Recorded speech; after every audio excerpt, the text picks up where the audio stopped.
There was no sudden jolt, no collapsing into unconsciousness, no transition into utter darkness and back again. There was just nothing. For everyone, time had appeared to pass as normal, 1 second moving uneventfully into the next. Birds flew, people talked, and the wind and rain blew and fell respectively. Nothing had occurred to indicate anything untoward or unexpected had happened to the inhabitants of Earth. Only those who looked beyond our planet and its ring of constantly chattering satellites now found that the rest of the universe told a different story. NASA and related space agencies first noticed. Signals to ongoing missions beyond those in orbit around the Earth were off by almost 30 minutes. Frantic investigation revealed that the same time discrepancy was occurring from all incoming signals. Naturally, they came to the conclusion that the problem must therefore lay not with those external signals, but with the computers on Earth. But this led to a bigger question. One computer glitch was possible, but all of the various space agencies' computers across the globe showing the same failure at exactly the same time? Naturally, a virus or sophisticated global hacking was the next obvious answer. An international team to investigate such a large, well-coordinated cyber attack was being discussed when the first calls of alarm came in from confused and concerned astronomers, and true significance of what had actually happened became known. Using data retrieved from the telescopic arrays at Jodrell Bank, Palo Alto, Mount Pleasant, and others across the world, confirmed against existing stellar records and computational models of the local galaxy and beyond, it became apparent that for 27 minutes and 54 seconds, the Earth had somehow been out of sync with the rest of the known time and space.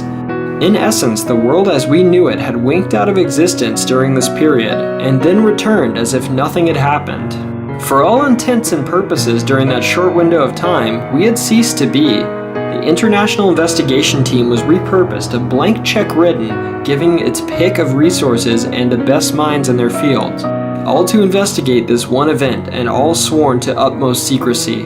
None of them needed to be told the panic that would ensue if this information became public before a suitable and hopefully reassuring reason could be given for the event. Those that couldn't keep silent were quickly and quietly silenced themselves. Despite the various project names assigned to the sub-teams, those involved began referring to the event in a half-joking manner as the day God blinked. In casual conversation between project members, this eventually shortened even further to just the blink. After 6 rings, Ben finally answered the door. "Mark, what are you doing here?" "You invited me, remember?" "Did I? How odd. Well, I probably had a reason at the time. It's still good to see you anyways, come on in." I'd known Ben since childhood. We attended the same school for a while before his crazy high IQ led him onto the fast track of higher education and beyond. We kept in touch though. His parents were sensible enough to realize he needed some grounding in the real world and encouraged our friendship with the usual sleepovers and camping trips. They're smartly enforcing Ben not to let his social skills atrophy completely, like a lot of other very intelligent kids were to do. As a result, whilst he was frequently sidetracked and forgetful, he still functioned in normal society with a degree of success. After our respective schooling had finished, we both moved into the IT industry, although at vastly different levels. For myself, I now worked in tech support, mostly maintaining insurance systems for a range of small independent companies. Boring, but it paid well and allowed me to travel. He, on the other hand, was self-employed and preferred working from his apartment of solitude, as he called it, referring to himself as a consulting technician. His work was a lot more varied and advanced, and whilst he never openly admitted to hacking, he certainly had enough technical knowledge and experience to have been employed in the past by such names as Google, Microsoft, and IBM when they needed someone to test the new, unshakable security they'd just put in place, or to track down those that had subsequently been able to breach their all-new unshakable security. He preferred the latter work, he told me. It added the thrill of the chase, plus it usually paid better. What was less well known was the work he occasionally did off the books for such groups as the Department of Defense and the NSA. He admitted his working for them was twofold. One, they wanted his expertise and brilliance, and two, it allowed them to keep tabs on his expertise and brilliance. He didn't mind this, as he explained once. Well, it keeps them happy knowing where I am and what I'm doing, or at least what they think I'm doing. And then he'd grin and pass me the latest decoded email he'd intercepted. He didn't do anything with the stuff he found, he just enjoyed the challenge. To be completely honest, sometimes it was hard to pin down just who Ben was and what his motivations were from one moment to the next. I'd just grown up accepting him and his eccentricities, quickly coming to the conclusion that his life was a complex pattern of impulses and ideas, woven together from threads that were just as much madness as genius. There was his belief that every time someone said abracadabra, an angel lost its wings, or that the common cold existed as a vast hive mentality and avoided detection by its elements constantly hopping from body to body. Mad, crazy shit like that. Half the time, I thought he was joking. For the rest, I just hoped he had enough sense to rein it in public. Then, there were the times he did and said things that ended up on the opposite end of that, when what he said made absolute unnerving sense. On those occasions, he spoke with a lucidity that seemed to cut through all the crap humankind had built around its certainties and beliefs, as if he'd touched on some universal truth we should all by rights know. All I could do at those times was marvel at how someone with such a kaleidoscope for a brain, entertaining such a maelstrom of contradictory thoughts, constantly could suddenly bring all of those elements together to produce those single, blindingly white lights of truth. Then he'd suddenly go off on a tangent, accusing his neighbors of being CIA agents trialing neurotoxins on the local cats, and we'd be back to normal. Still, I came at his summons. Despite the crazed theories and odd habits, it was definitely the most entertaining conversation around. Plus, his library of illegally downloaded films was truly a wonder to behold. That, and he was my friend. It was during a piece of work for NASA, idling through their secure systems, looking for proof of Area 51 during his off time, that led him to first discover and then piece together all of the facts concerning March 25th and the blink found by the international team so far. Being his only close friend, he decided to fill me in on this ongoing conspiracy, mainly so he could show off his talents once more, hence the invitation. As he spoke, he appeared completely oblivious to how my face was gradually growing more and more incredulous.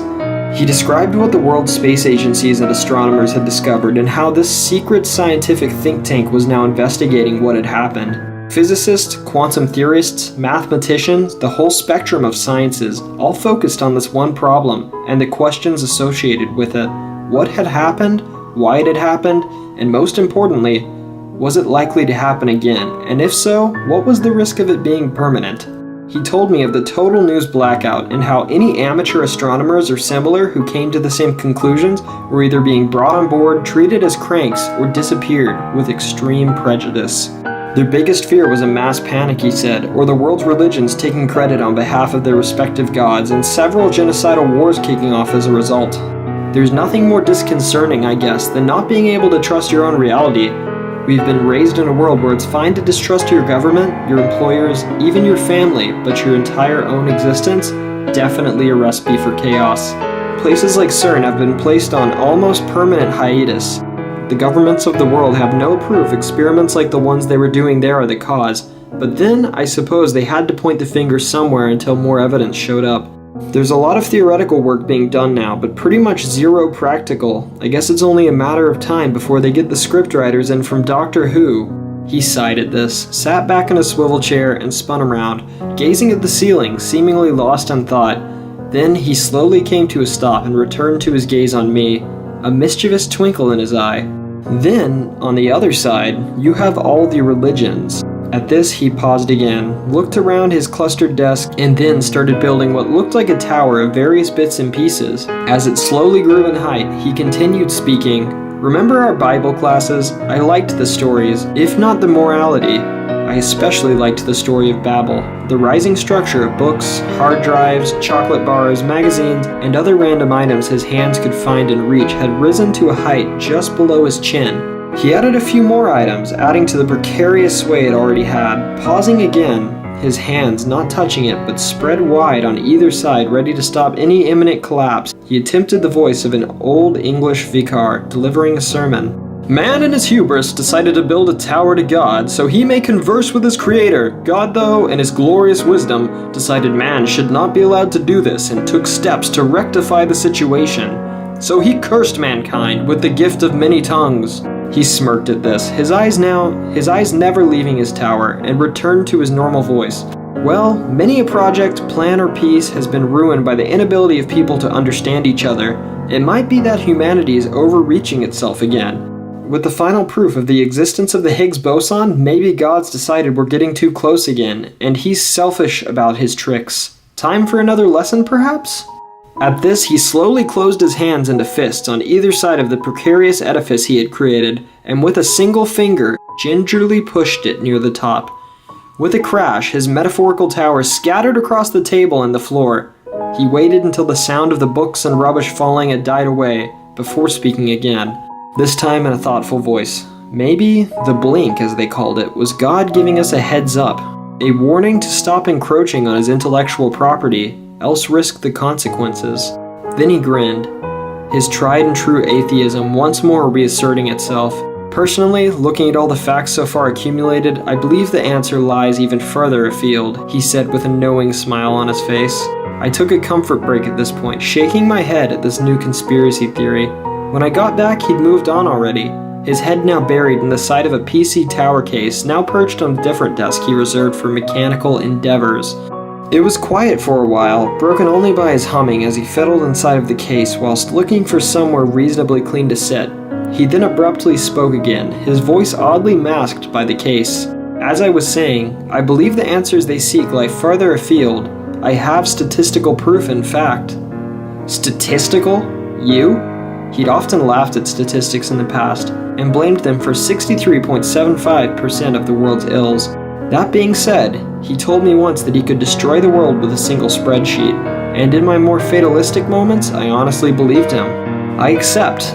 Statistics and all of their perceived infallibility are the most fallible things in the world, he mumbled from inside the case, reaching aimlessly for a screwdriver on the desk next to him, with a hand colored orange and black from a mix of grease and Cheetos. Take a work of fiction, add numbers to it, and suddenly it becomes non-fiction. Add a pie chart and a graph, and it too becomes an inviolate truth. Bollocks, I said, only half listening to him as I lounged on a large dirty beanbag littered with wrappers and the odd wire. He'd then retracted his head from the case, looked at me in the eyes, and said with a devilish glint of his own, pass it to the right people in the right places and at the right time, and it becomes law. I replied, deciding not to entertain his paranoid fantasies further in favor of a magazine I'd just found on the floor amidst all the haphazard junk. He grunted at my lack of enthusiasm for continuing on one of his favorite topics, and then buried his head back in the tower case once more before continuing anyways.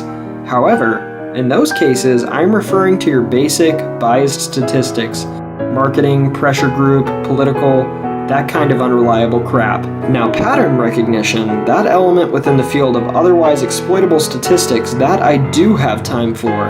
Extracting his head again, he looked around the desk the case was on, shifting papers this way and that as he continued partially lost in thought. You've heard of SETL, of course.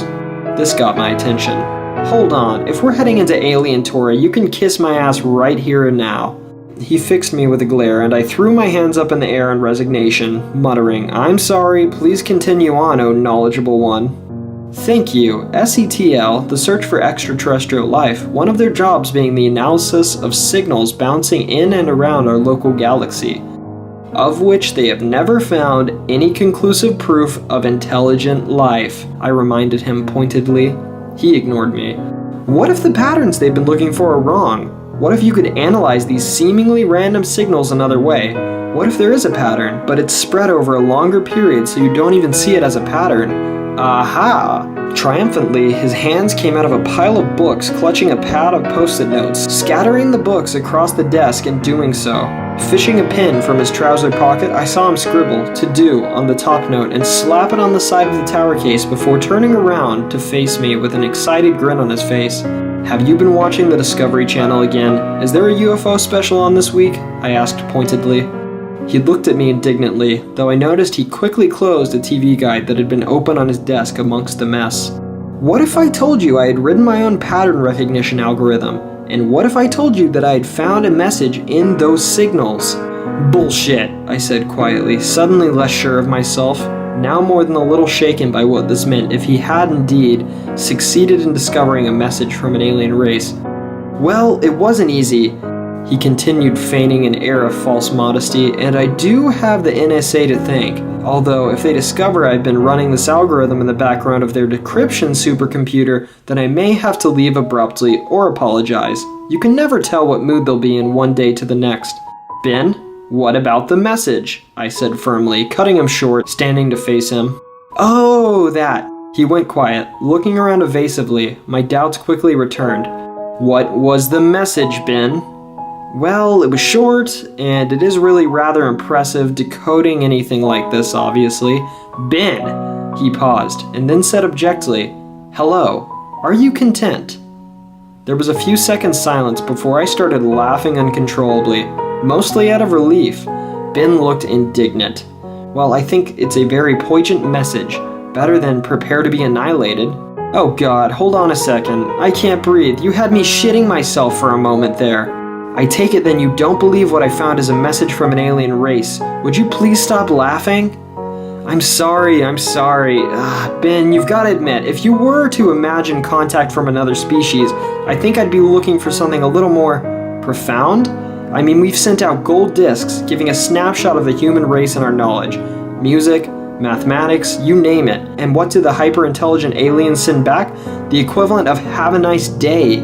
You don't think it's from outer space then? He reiterated. I looked at his pained expression and answered in a more reasonable voice. Look, Ben, I'm sorry. I think your algorithm found a pattern that wasn't there and extrapolated meaning from it. Turning, I returned to my beanbag and my perusal of the magazine. He stood there a few moments and then turned and flopped down in a large, comfortable swivel chair behind another desk.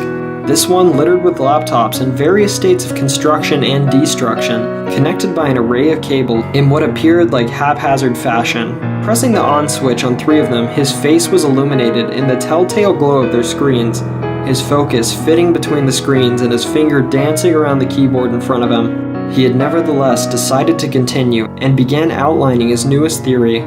I disagree. I'll go even further and state that this is an alien species with an interest in the human race, a species directly involved in the evolution of mankind. Here we go. Are we really back on the engineer's theory again? Has Ridley Scott been sending you secret messages in his films again? I muttered, not looking up from the page I was now reading. He ignored and continued. Think about it. The human body is an amazing machine. It regulates itself, it heals itself, it has the ability to create more of itself. I thought you only believed in things you had experienced yourself, I asked, peering over the top of the magazine. I saw him scowl from that. As I was saying before I was so rudely interrupted, the human body is amazing, and that is exactly what it is, a piece of technology, built using biological parts rather than mechanical ones. It is not, however, a perfect machine. What do you mean? I asked, despite myself. Well, think about it. It has its own defensive capabilities in the form of white blood cells to ward off illness, the ability to heal wounds. Occasionally, though, this excellent piece of machinery goes wrong. It functions incorrectly, it overreacts to certain stimuli, it has faulty pieces of code, as you will. And what's that? Why, cancer, of course. What? I asked, shocked despite myself. It was only another crazy conversation with Ben, but the word cancer had always sent an involuntary shiver down my spine. I'd seen enough of its effects on my friends and family to be adverse to its mentioning. Ben, though, oblivious to my discomfort, had continued. Cancer is the body performing incorrect actions, creating cells where they do not need to be. It's not an attack from an external source causing this, but rather an internal failure of the biological system. A mistake, nothing more. We have in essence a design flaw, and if our gods or God are supposedly infallible, then logic dictates we were not built by a benign, omnipotent being, but rather are constructs of more fallible ones. Action should have been taken to rectify these errors, to complain if you will. Despite myself, I took another look at him over the magazine, nervous now for a reason I couldn't quite put my finger on. What did you do? Why, I sent a message back, telling them this, of course. I hadn't seen Ben in 6 months. Work had kept me busy in London, and he wasn't one for texting or casual telephone conversations to catch up. Then one day he called me suddenly to come visit. By this time, snippets of information about the Blink had begun to leak out of the internet, on even some of the more respectable sites. Most normal people saw it as just another mad conspiracy theory. Having spoken to Ben before, though, when he'd outlined all the data, the fact that other sources were now relaying the same information sent chills through me. It was one thing for it just being another one of his crazy theories, but quite another when a growing number of external bodies were now seeming to confirm the event's existence. This time, when I rang his doorbell, he answered in the first ring, but I wasn't ready for the sight when he opened the door.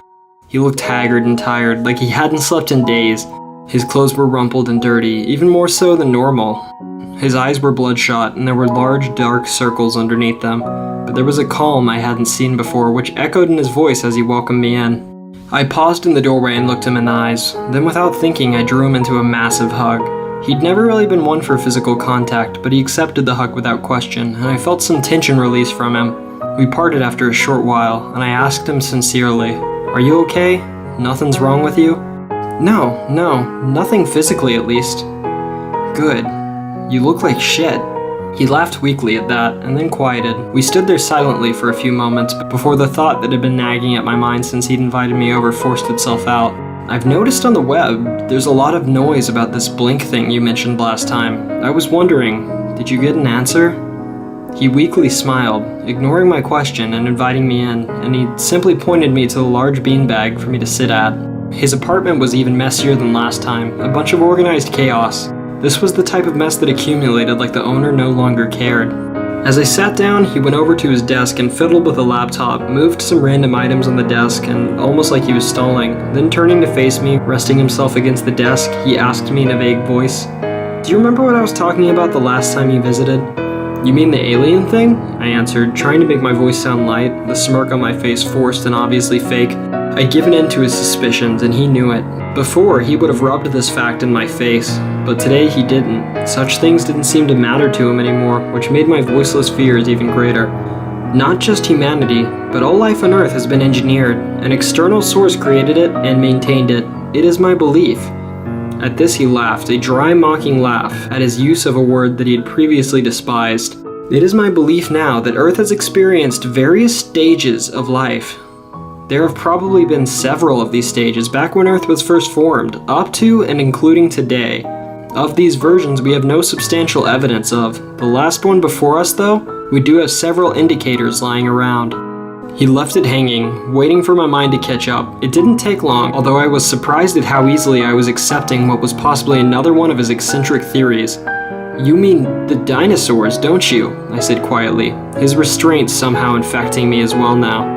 A small smile arranged itself on his lips again, though sadness never left his eyes. "Indeed, those big stumbling sods before us, for the sake of clarity, I've classed them as version 5 of life on Earth. We are version 6, I now have reason to believe." "What about your message? Did you get an answer?" I asked again, more impatiently. "Not just my message. The Earth's been sending radio signals, and more out for quite a few years now. If we can find their signals, as I've proven, they can certainly pick ours up, even the unintended ones." "What are you trying to say, Ben?" "That they got our messages, and they took action." I tried to swallow now in a dry throat. "What action?" "You work in technical support. What's usually your first recommendation when something stops working correctly?" "I don't know. Usually turning it off and back on again does the trick in the majority of cases." At this, my voice trailed off as I realized what he was implying. What this said about March 25th and the lost 27 minutes and 54 seconds. Ben started laughing, trailing off into a sad cough as he saw what he'd said take hold in my mind. Then he suddenly went off at a tangent, just like the old days, and I listened despite the sick feeling in the pit of my stomach at what I was now thinking. Chariots of the gods! Chariots of the frigging gods! Imagine that! Aliens coming down to teach ancient civilizations new tricks. Or maybe they didn't. Maybe version 6 was still under warranty at the time, and part of that warranty included on-site maintenance. Hell, my money's on the Greek gods actually being extraterrestrial consultants sent down to fix bug problems. Makes you wonder which fucked up piece of code triggered Pompeii. Shut up, I suddenly raged. Maybe he was in one of his mad phases again, but I knew that he wasn't. The sane, logical part of me didn't want any more truth. I knew I couldn't handle any more. I looked up at Ben, and he was staring at me, not in anger, but in sympathy. He settled down next to me on the beanbag, passing me a beer he had obviously just fished out of the small fridge he kept behind his desk. I took a long swig, let my breathing settle, and then passed it back, taking that as a cue to continue. He did, but quieter this time, less tinged with the hysterical note that had appeared to be emerging in a speech earlier, like he'd reached the peak of his madness and was now trailing off to the other side. It would explain why so many people believed in pantheons of the gods back in the day. Alien engineers popping down to fix the system whilst we're still covered, just like Microsoft ending support for an older version of Windows, though maybe we just passed the date where version 6 of life on Earth was covered, so they stopped coming. He took a swig and passed it back, his voice now wistful, his eyes unfocused, trying to look across the unfathomable void to where he imagined our progenitors resided. And now, in this age of radio and microwave signals, the people of Earth are finally sending messages and emails that can be picked up by their gods, bemoaning this and that failure with their bodies, their families, and the world around them, demanding answers. And these messages tumble out across the ether of space, picked up by some backwater tech support desk in some forgotten nebula. The number of messages reached a critical mass, a statistical point where action must be taken, and some alien equivalent of a high school dropout named Gary checks a scrap of paper on his desk for the instructions to an age-old piece of software. He downed the rest of his beer, and then it turns off and on again. Silence reigned for a few minutes, during which he stood up and made another trip to the fridge, this time bringing back several more bottles. He settled back down on a beanbag and passed me one before he spoke again. "I got a message back, you know," he said simply. I looked at him incredulously and then demanded, "Jesus, Ben, what did it say?" His eyes were dark, pausing a long while before reaching into his back pocket and slowly unfolding a piece of paper, mumbling something about decryption software, language analysis, and word auto-formatting before passing it to me. It read, "Dear Earth, thank you for replying in regard to our recent query as to your ongoing happiness with your software. We passed on your multiple concerns to the relevant tech support help desk. Unfortunately, ongoing support for your current version of Life 6.0 has ended. The initial reboot of your hardware-software attempted previously appears to have not resolved your issues. Therefore, we will be refreshing your system to previous stable release Life 5.3. Your contract does not include backup restoration of existing data, so all current data will be wiped post-version Life 5.3. Thank you for using Life, and please contact us if further issues occur. Best regards." Refresh was all I could mutter, confusion and dread dulling my senses. Using the version numbering as a guide, my guess is that would be resetting the Earth back to the late Jurassic period, he murmured thoughtfully, taking another swig of beer. I sent a message back, of course, asking them not to do anything. I even couched it in the proper terms. We have decided to continue with our current installation. Please do not reboot nor refresh the system. Please ignore all other bug reports unless forwarded by me, Ben Glover, sysadmin of Earth. Hopefully they got it in time. Bug reports? Prayers. Oh. Then I looked at him again, the look of disbelief obvious in my eyes. Sysadmin of Earth? He didn't meet my gaze, but rather sheepishly kept his eyes locked in his beer bottle. Well, I had to sound like I was in charge, didn't I? Do you think they got your message? I asked hopefully after a pause. I honestly don't know, but we can hope though. By my calculations, we'll know within the next couple of hours or so. It's why I invited you over, I guess, so we can watch the end together. Then again, we might just wink out of existence. His voice trailed off. Silence reigned again, broken only by our occasional sips. There wasn't, in all truth, very much else to say. After a while he'd finished his beer, rested it gently down next to him, and then yawned expansively, leaning back on the beanbag with his hands clasped behind his head, and said matter-of-factly, "Well, to be perfectly honest, I don't think the dinosaurs were getting a fair enough crack of the whip the first time round. Only right they should be given another go." I turned in disbelief to argue with him at this irresponsible attitude, and then I saw the barely suppressed laughter in his eyes. When all was said and done, what was there left to do but to wait and see what happened, and laugh at the absurdity of it all? He started, and I joined in, till the tears were rolling down our cheeks. And there we sat, laughing and drinking beer, until our world ended. Well, maybe.